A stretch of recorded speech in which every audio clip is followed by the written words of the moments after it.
కొండ కోన పాలైన సీతమ్మ మదిలోన కోపమేల రాలేదు రామయ్య పైన. సీత సర్వము రామపాదము, రామచంద్రుడే సీత ప్రాణము. ఆ రామయ్య సీతమ్మ అనురాగ బంధము ఎంత మధురము. కొండ కోన పాలైన సీతమ్మ మదిలోన కోపమేల రాలేదు రామయ్య పైన.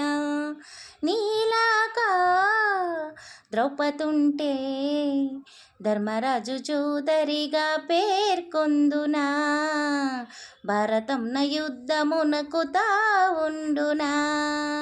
లోకమంటూ లేనివాడు లోకమందు ఉండబోడు ఏ ఒక్క